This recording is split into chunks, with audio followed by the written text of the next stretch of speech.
What's up out there, everybody? Michael Inrstelr here. So glad to have you with me for a moment. Hope you are having an incredible day.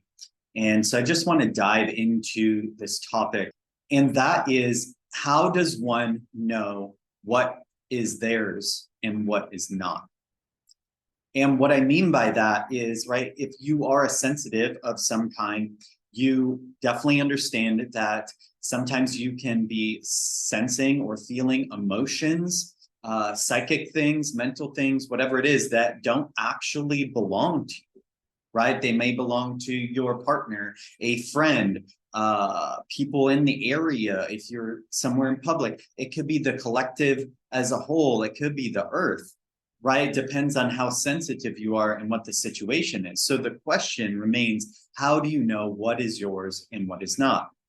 Well, the first thing that I want to make sure that we touch on here is that I can say, if it is in your field, although it may not be yours, you are responsible for it, right? So that's just layer one that we got to get through, is understanding if it's in your field, it's there for you to deal with, right? It's like having a pile of trash inside of your house, right? Whether or not you can figure out who left it there, how it got there, if the person whose it is isn't there to clean it up, right? Like, you got to clean it up. And because it doesn't work exactly like leaving that pile of trash in the house, in the energy bodies, basically you got to figure it out. And so that's important. Step one is that responsibility of taking care of it, whether it's yours or not.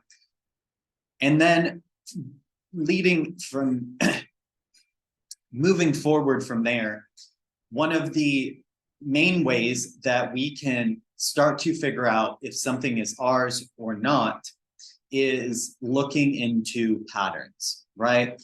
And I'm going to touch on one of the main ways that we can start to figure out whether something is ours or not is patterns. And I will dive into in a moment things that are more directly energetically present in the field, like you got a lot of anger coming in, and is it yours or is it not? But first, I want to tap into just things that keep coming up in our life, right? Like things that we see coming into our face or our field in our energetic awareness. We may not be fully triggered by it in the moment, but it's present, right? It's something in our field that we are having to deal with, right? So you start to look at patterns, right? You start to look backwards through your life. Is this an issue that I've seen coming up consistently in my relationships, in my interpersonal relationships or surrounding, in my workspace? Is this an issue that I've continued to see over and over again? And if it is, you could likely bet that that's something, even if it wasn't yours to begin with, maybe you inherited it or adopted it from a parent, from another relationship. It is rooted in your field, and thus it's stemming from you, and you need to take care of it. And that brings up another point. If you are aware of it, if it's coming to you as a whole, there is something within you that is, there is a greater reason why it's present in your reality, for you to understand, to do something about, whether that's, a pattern you're seeing coming from somebody you care about, whether or not it's rooted in your field, it's there for a reason, right? So the next thing, the next tool that I found to be incredible, and this is now we're getting into more things where those triggers, those energies are present directly in your internal field, right? Like you have it, there's a lot of anger coming in, right? Or some sort of psychic, mental disturbance. One of the best ways that you can figure out if it's yours or not is just to ask. And I mean, ask the energy, ask the thing that is in your field. Close your eyes and tune in and ask, is this mine or not? Now, whether or not you can attune to that answer and whether or not you can attune to the correct answer is a whole nother story, which we can get into here in a moment. But one of the first ways that we can become aware in this sense, if something is ours or not, is to start to become more sensitive to the cleanliness of our house and just have a more clean house. And when I'm saying house here, I'm talking about looking like your energy field, your auric field, your emotional field as your house, right?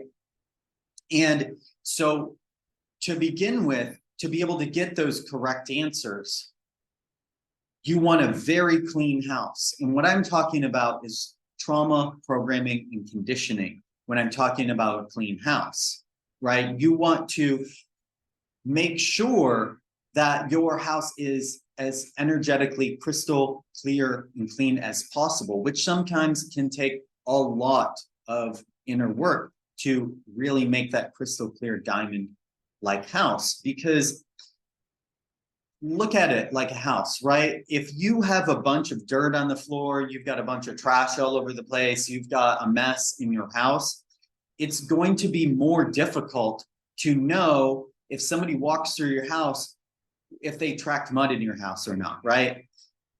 Now, that's on a very dirty level. Now, if you become crystal clear and that stuff's shiny and spotless and nice and white and pristine, right, then you can start to become very aware, right? Like there can just be crumbs here and there from somebody moving in and out. And when you are assessing energetically what's going on, you become very refined in your sensitivity to know that wasn't there earlier, that didn't belong there, that doesn't look like my piece of art, so on and so forth. But we're talking about, in this case, a sensitivity to different layers and frequencies of vibration and energy, whether that be psychically, emotionally.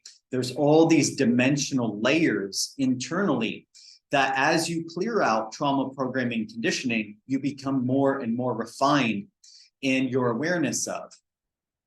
And so that's another step. We go even deeper is then as you are tuning into, now that you've become more sensitive and aware of the cleanliness of your house, now you can become more refined in like, okay, well, I'm tuning into this object that I don't want here, right? It doesn't, there's dissonance in my field. I don't like it. It's uncomfortable, right?